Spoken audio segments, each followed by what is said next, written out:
Today we have with us David Firth, writer, Hey. voice actor, caster, and cameraman of widely viewed videos and video series such as Salad Fingers, Jerry Jackson, Burnt Face Man, Devo, Dog of Man, Health Reminder, and Men from Up the Stairs. Welcome, Dave. Hey, how's it going? Great. To prepare for this interview, there were nights I watched cartoons like Sock and Milkman at 2 in the morning. After watching them, I had trouble sleeping.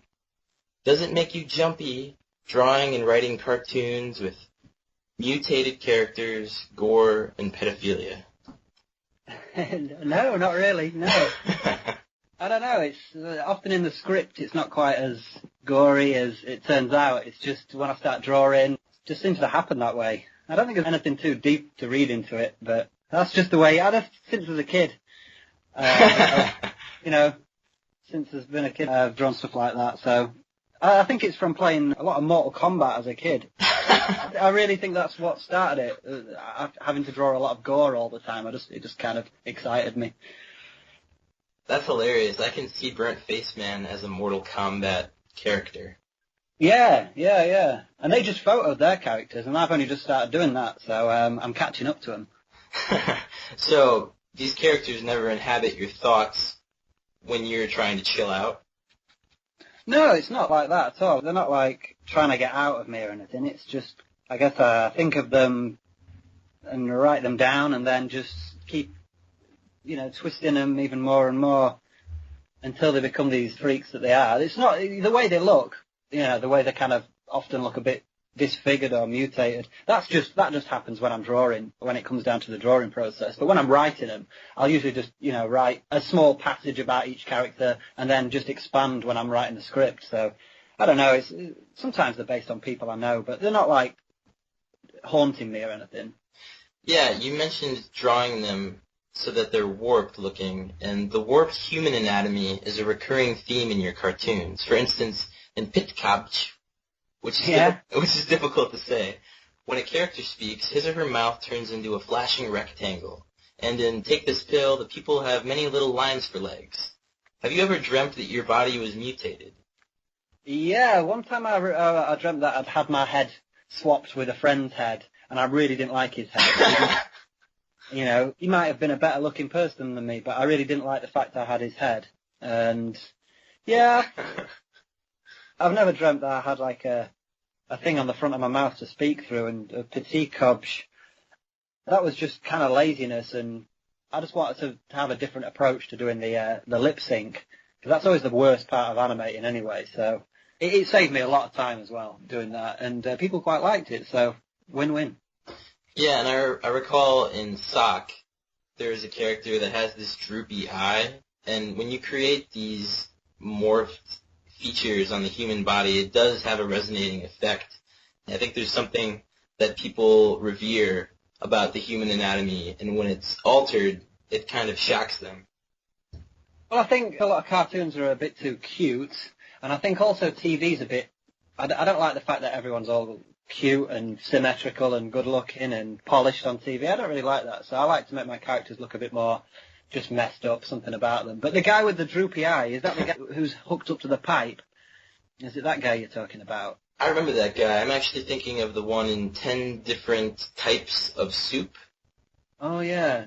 The boy. The little boy, yeah, with just the eyes that are a bit messed up. Yeah, that's just, that was just came out when I was drawing it. I don't always like to make things too symmetrical. For me, it implies a backstory. At least my imagination thinks of this backstory sort of like The Hills Have Eyes, and then I imagine this entire environment that these characters are living in based on their appearance. Yeah, I'd like to, that's a good thing as well. I mean, I've not seen that film. I think when people look in two different places at once with their eyes looking away from each other, kind of cockeyed, I always think that implies just a little bit of insanity going through them. They used to do that a lot on The Simpsons. When someone was going insane, their eyes would point outwards. And I always thought that was a really good way of showing insanity, quite subtly. You made a video blog post that satirizes video blogging. The internet has allowed your work to reach an enormous audience, but it has also given people a place where they can disseminate videos of themselves talking to themselves about nothing. What is your view of the internet with regard to your personal life and your professional life, respectively? Well, I mean, the video blog was just a joke because, I mean, I was seeing a lot of people when YouTube started getting really big. A lot of people decided that all of a sudden they wanted to talk to the microphone, talk to the camera, just face, and whatever they spoke about would be interesting, however, inane it was. And that was just what I was joking about there. But as for personal life, I don't really spread much of that across the internet. I've got a Facebook page with a few people, my friends on, but I don't really give much away. That's just for contacting people. I just think it's more interesting to just put my work out there and forget all the stupid details like what I'm listening to or what I'm eating. I don't think anyone's interested in that, and I'm certainly not. Do you think people seem stupider when they're expressing themselves on the internet? I think they seem faker, like they put on a little show, but I don't know. I think the people that are successful in that are the people that are either good looking or really good at talking really quickly. And just not interested in any of that stuff. I kind of want to do another video blog, but I really don't actually like looking at myself on camera talking like that because it reminds me so much of those people that it just annoys me. So I probably won't do another. I was actually thinking about taking that video down because I really don't like it. It's funny, I remember looking down at the comments, and one of the top comments was, "Don't take this down." All right. Yeah. It's so funny. Because I threatened to. Some people said, yeah, take it down. You made a video called Time for Playboy. The video is penetrating, dark, and funny, but it is not arousing. How did you end up making a video for Playboy? Well, they just said they were making a new animation website, and they wanted some cartoons. I mean, a lot of offers coming from different places, and it wasn't the fact that they were Playboy, but it was the fact that they let me do whatever I wanted to do. Thought, I can get paid for doing some cartoons that I'd do anyway, so I'd just give them a few ideas that I had recently. And I mean, I would have made that one eventually anyway, but that kind of gave me a reason to make it because someone was offering to pay me, so I'd actually feel like I was actually making money off it. But they were really unorganised. I mean, I don't know where their site's gone. It's disappeared. And apparently all of the cartoons were put out there, but they didn't tell anyone. And it didn't even come up on Google. So I don't know what their marketing strategy was, but it was terrible. So what would you say is the comparability working for Playboy and working for BBC? Well, BBC actually want to look at what I've done, and they want to ask me questions about what I've done. Whereas Playboy just sort of said, yeah, do whatever you want, and here, have money and do whatever you want, and you can give us the cartoons sometime if you want. And then they forgot about it. So it was, it was interesting, but it also felt a little pointless as well. Interesting and pointless. Just now, when you were speaking from the perspective of Playboy, your voice sounded a little bit like Jerry Jackson. Do you find yourself using the persona of Jerry Jackson to speak to people in your everyday life? Yeah, when I'm sort of making fun of people, really stupid people, or people from Hull. That's where the accent is. It's from Hull. It's a very strange accent in England. Nowhere else is like it. It's sort of a lazy accent where people say "ner" instead of... But yeah, people often say, yeah, I sound like all my characters because they're not too far from my actual voice. Sort of sped it up slightly. For me, a lot of the humor in the Jerry Jackson series comes from the misspellings. It's no cinch misspelling a word so that it's funny. Do you spend a lot of time experimenting with how you want to spell the words in Jerry Jackson? Yeah, no, I try and make it so it looks as accidental as possible because you can spell every word intentionally wrong and then it looks like you've spelled them all intentionally wrong. And then there's also spelling things that you think is a cool way of spelling things, like putting a Z instead of an S or just spelling more as M-O-A-R or something. And people do that on the internet. They spell things wrong on purpose. But I like the fact that he spells things wrong on purpose but gets the wrong spelling wrong as well. Or just lazily misses letters out or typo he doesn't bother to check. So there's more to it than just spelling it all wrong. Sometimes I think I went overboard and spelled it too wrong. But Jerry Jackson's generally just a very short project when I'm bored or feel a bit silly.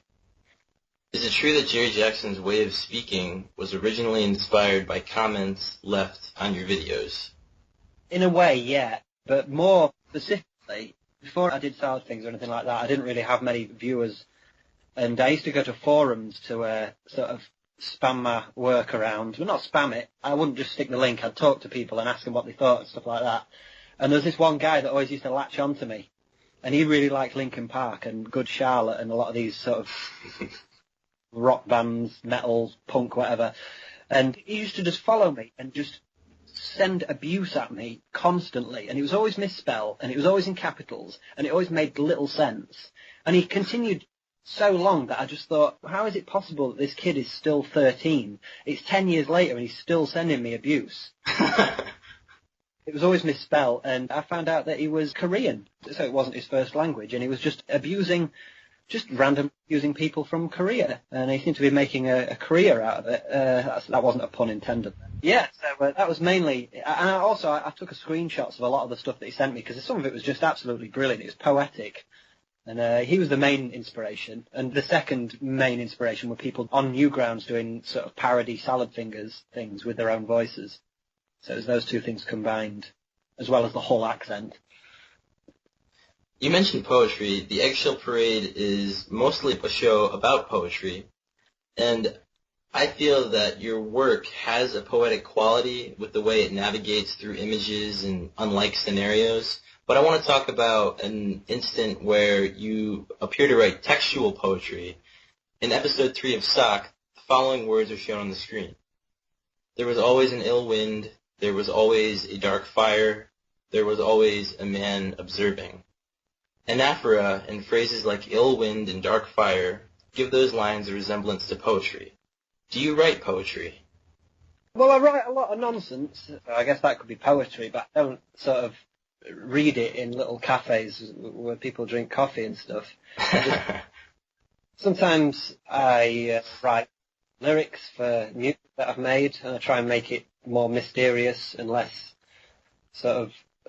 literal. So I guess it could be poetry, but I think it's just messing around with words. I like playing around with changing structures of sentences to make things sound a bit more disjointed. So I guess, but I don't present them as poems.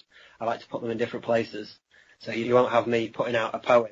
You might find some poetic sort of nonsense somewhere in one of my cartoons.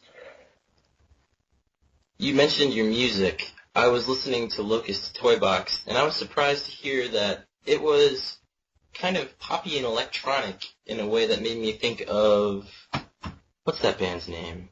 Jeez. Do you know the song Sleepyhead? Sleepyhead. Oh, that was Passion Pit. Passion Pit. It reminded me of Passion Pit. I've only heard a couple of songs by them. I quite like them, but yeah, my stuff's poppy, but yeah, I think it's because when I'm making music, I just go by what I enjoy the sounds of. I don't ever sit down and think, oh, I'm going to make a really sad electro song, or I'm going to do this or that. I just start playing with sound, and if it makes me happy when I'm making it, I go with it. So I guess that's why. If I make dark music, then it's because I need to make some music for a cartoon or something, and it probably needs to sound atmospheric. But if I'm making it for fun, like Locust Toy Box, then I just go with what I like the sounds of. And I don't really listen to a lot of dark music. I don't listen to a lot of metal or stuff like that. So I guess it's just whatever comes out. Yeah, in terms of following those instincts, I remember reading in an interview that for years your work was totally unseen, and you just continued to follow the style that you do, and eventually success came to you. So what was it like for the period that you were practicing? Do you think it was important that your work wasn't discovered until you had so much practice? Yeah, I think I didn't edit very well in the early days, so if I had a bunch of ideas, I'd put them all in.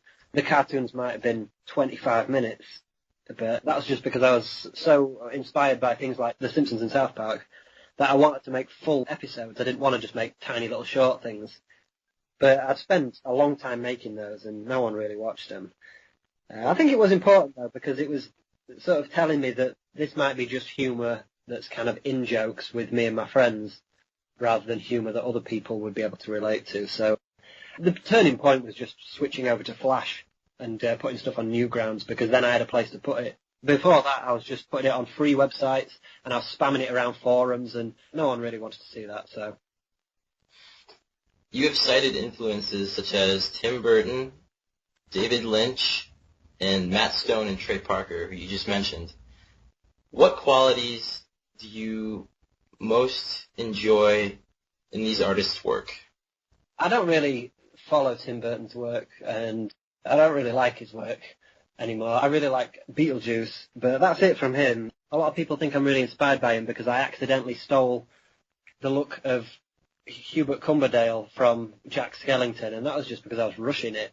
I wasn't really thinking. But David Lynch, his work's amazing. Just creates the most original dreamscapes and take a horror from the most unlikely sources, making everything just have an amazing atmosphere. Twin Peaks is one of my favourite TV shows ever made. So that's important. But the humour's important as well. Trey Parker and Matt Stone, South Park, such brutal humour, and I really like the element of satire in that. But I think more than anything, The Simpsons, the classic Simpsons, Series 4, Series 5, that's my biggest influence, and it always has been. It's just because The Simpsons is much lighter and much more cheerful than other animated cartoons, it kind of gets overlooked as my influence, but The Simpsons is really the biggest influence for me. My favorite thing about Salad Fingers is the way it balances uncomfortably between humor and terror. I have seen people watch Salad Fingers and watch as their faces twitched in confusion, unsure of whether to laugh or grimace. Whose work have you witnessed this humor-terror quality in? Well, I never thought Salad Fingers was supposed to be... I could never imagine anyone actually being scared by a cartoon, so I just... It scared the hell out of me, man. Wow. And I still don't know to this day because, well, I make it, so there's no mystery in it for me. But I guess the mystery is in there for other people. I don't know. I think South Park have occasionally been some more atmospheric elements to their episodes and definitely more messed up stuff. And I always found it kind of funny at the same time as being really pushing it to how messed up it is. I really can't think of any others. I mean, David Lynch stuff sometimes, yeah, Twin Peaks is often very funny and very silly. Oh, Chris Morris's work. You might not know him in America, but he does some really interesting stuff.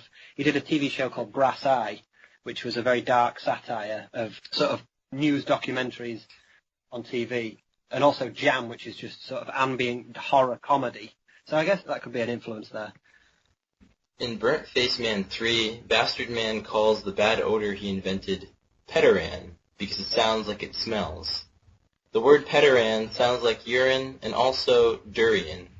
Is that on purpose? Have you ever eaten or smelled a durian? I don't know what a durian is. When I was at school in design technology class, there was this weird bottle that me and a few friends found. We just were messing around, and we smelled. It said Pegeran on it, and we smelt it, and it was the worst smell ever. Never ever have I smelled anything so bad. Because we tipped into this little cup and we hid it in one of the rooms, and then we came back to it after we'd forgotten about it months later, and it smelt so unbelievably bad. And we asked the teacher what Pegeran was, and he said it was Reduran. Part of the letter had come off, so it said Pegeran. But I always associated the word Pegeran with a really bad smell, one that you couldn't describe. It was like a sort of chemically fishy sort of death smell, but with this other element that you just can't describe. That's really funny. That's the best, too, to put something that's going to smell later in a classroom. I remember I did that in elementary school in Apple, and it actually disappeared. I don't know how, but it completely ceased to exist. I think it just withered away. This was some kind of industrial stuff, so I don't think it was ever going to wither away. But it didn't all classroom smell. It only smelled close up. It wasn't like leaving a dead animal somewhere and making the whole room smell so that it has to be cleaned out. So that's Pegeran.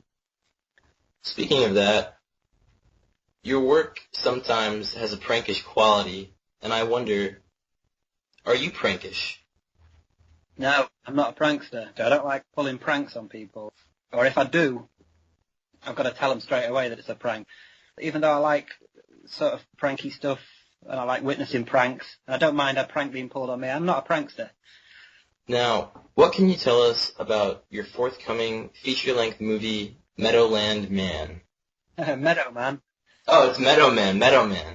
Oh man, not much. I can't tell you much about that because it keeps changing, and I keep, it's all coming together, but I don't want it to come together in a certain order.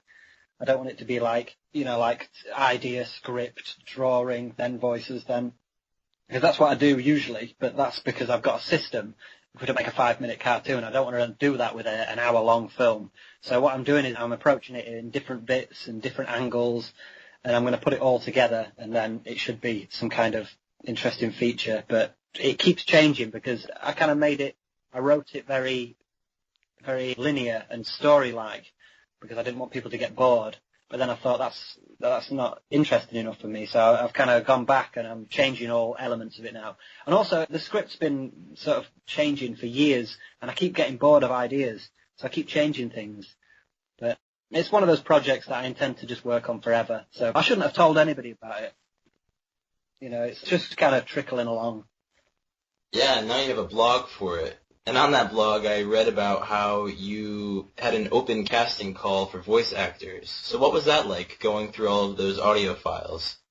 Oh, that was great fun. It was much better than I expected. I thought it would just be a lot of people dicking around in joke sort of novelty voices in, but a lot of serious people. There's some really good voices in there. Yeah, it's hard to choose. And I definitely found enough. Although, maybe it says something about my fans, but there weren't enough female applicants, so maybe it's just not enough women wanted to. Well, maybe they were just all too self-conscious. The ones that I did get were really good, but not enough women applied. I think it's probably just that not enough women watch my work. But according to YouTube, 52% of my audience are female. Oh, wow, they measure that kind of thing? Yeah, female 13 to 17, salad fingers, whereas other videos are more like male 45 to 52, so it's hard to tell. Oh, really? Is that your main audience for some of your videos? Well, it's different for most of them, but overall, it's mainly female. I think that comes from salad fingers. Yeah, I think you remarked once that, was it goth or emo girls appreciate salad fingers? Both, I think. But usually I think it's people that don't really fall into any category. They don't really dress themselves up to go out in any particular style, and they don't often go out like me. So it's kind of like, I think it's generally people like me that like my work. So you say you don't go out. How much of your time have you been spending on Meadowland? I mean, Meadow Man. Well, when I get fully into a project, as in when I'm getting to the point where I'm finishing it, like the sock number 5, I was literally just getting up and working on it until it was time to go to bed. And then I go to bed for a very short amount of time, then I get up and work on it again. So it was just all waking hours. And when I say I don't go out, I'm not a recluse. I just mean I don't go out, like, drinking and partying very often. I think with the internet, it makes it very easy to be reclusive these days. Bad for the health, but good for the work. Good for my work, anyway. So, as somebody who doesn't go out and drink and party as much, how did you form your friendship with Devo? Doncaster. Back in school. Yeah, he's a character. Yeah, just from living in Doncaster, you don't get to know people. So, I have one more question for you, Dave. Right.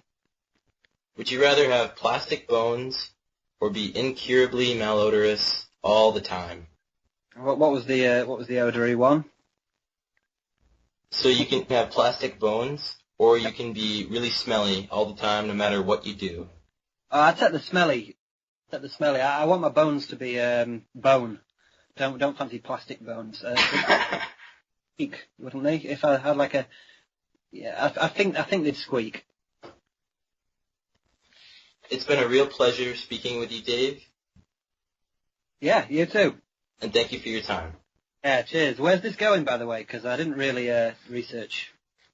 So the Eggshell Parade is broadcast from Binghamton University's radio station, WHRW, in a 20-mile radius, but it's also going to be on the Eggshell Parade website.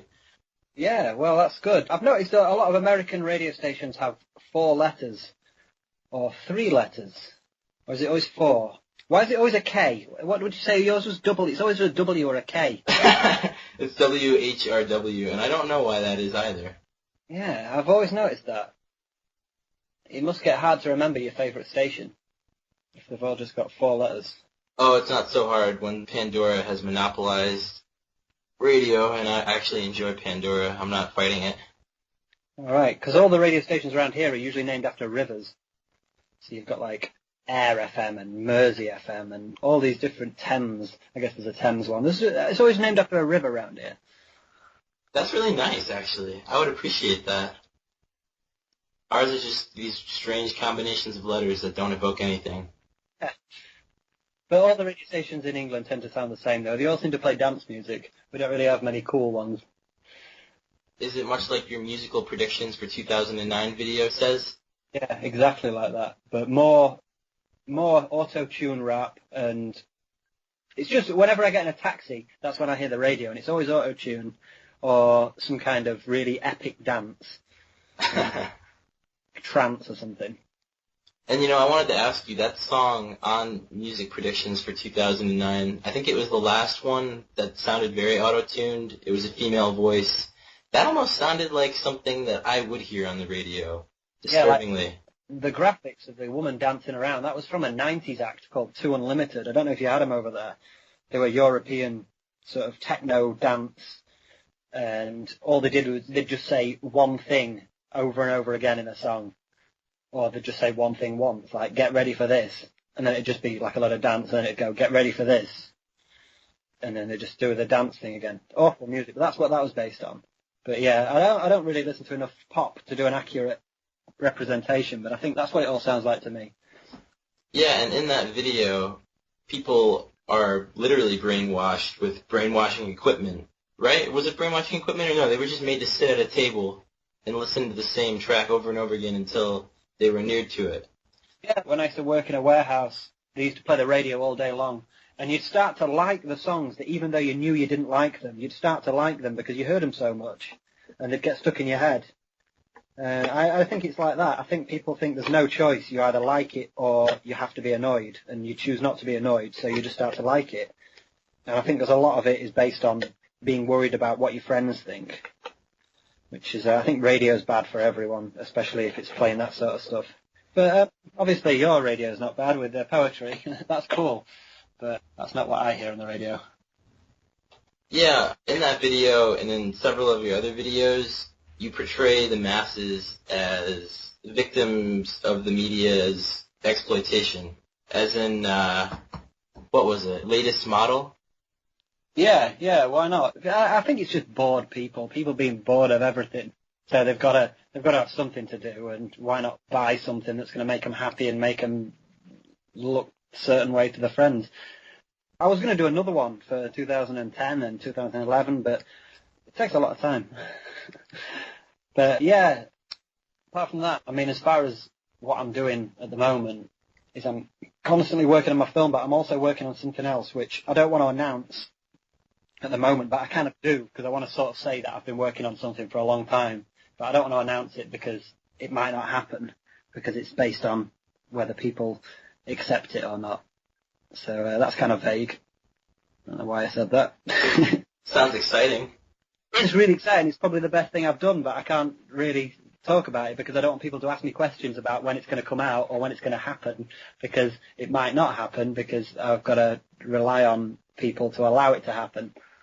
Yeah, is that tough to get that verbal pressure sometimes? Because I write poetry, and if I had people interacting with me about my poem while I'm writing it, I don't know that I would be able to write it at all. I think there needs to be sort of an isolatedness. Yeah, I think with the Meadowman, it's helping that people keep asking because it puts pressure on me, and I like the pressure. And I only got this last cartoon finished because of pressure. I set myself a deadline. So I went to see Devo at the Edinburgh Festival, and I made sure that it was done by a certain day. So I was really rushing. So that kind of pressure really helped me get it finished. I'd probably still be doing it now if it wasn't for that. Because when there's no boss and there's no deadline, it just tends to be a problem with projects never finishing. Yeah, speaking of your audience, do you think you have separate audiences that only watch some of your content, or do you have an audience that watches all of your content? Well, definitely. There are people that watch Salad Fingers and Salad Fingers only. That's evident by the amount of views compared to my other stuff that Salad Fingers has. I don't really know why Salad Fingers more than anything else, but because of that, it probably meant I put more effort into making each one special. I mean, if it was just a throwaway cartoon, then I might be tempted to be lazy and do a lazy episode, but I always put more effort sort of for each Salad Fingers than I did the previous one, which makes each one take longer to make and also puts more pressure on me to make it look better every time. But that's because it's more of a precious series. But I think, apart from that, the Salad Fingers, and there's people that like sort of Spoilsbury Toast Boy, and then there are people that like everything I've done, the small, dedicated fan base. So it's good to have a layered fan base, I think. Milkman scares the hell out of me. I don't think I can watch it again. Scary. It's just meant to be gory, and it's nice to draw gore sometimes. It's colourful. Yeah, I was just talking to my friend Jim about making a music video for Milkman by Aphex Twin. It's just a song we like by Aphex Twin. The song's nothing to do with me. And we were just discussing, and then it just kind of got more ridiculous and more ridiculous as it went on. Do you think that in the future you'll be collaborating on artistic projects with some of these people like Aphex Twin and Matt Stone and Trey Parker, who you have kept in mind from the beginning of your career? Well, it'd be nice, but Trey Parker and Matt Stone, that'd be nice. I could see that working. Aphex Twin, I think he'd be a bit difficult. He's kind of a bit secretive and a bit reclusive too, and I don't think he wants us to have to do anything that's for someone else. He worked with a guy called Chris Cunningham, and I think he's the sort of person that would make some really hard-to-use music. So, is there anything else that you would like to mention? I've been working on a series 2. There are certain things that I do that no one really mentions ever, and no one really gets into, but I kind of enjoy doing them more than anything else, and one of them is a podcast. Fat Pie's Waller FM is the Fat Pie podcast, and that's just a parody of English radio, but that's just kind of like a structure for us to put our own little sketches in, and it's the most fun project I could possibly do, because I do it with Christian, a friend of mine, and we just turn the microphone on and talk ridiculous nonsense for hours. And I'm currently editing series 2 of that, and there's more to be recorded. But yeah, that's I wish more people had listened to that, and if the amount of people listened to that watched Salad Fingers, I think I'd be very happy. Yeah, I haven't never listened to that podcast. I definitely will now. Now, do you ever play the Would You Rather game? What's the, no, well, sometimes. What, like the bone thing, the rubber bones, was that? Yeah, like that. Yeah, why, have you got another one? No, do you want to propose one to me? I'm going to think about this one.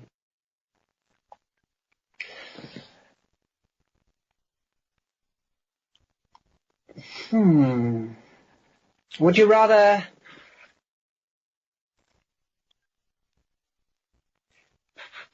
I usually just think of really sort of vague ones like, would I rather die of being too hot or too cold? I should think it's probably too cold, because you can always warm yourself up, but it's really hard to cool yourself. So I've answered that one.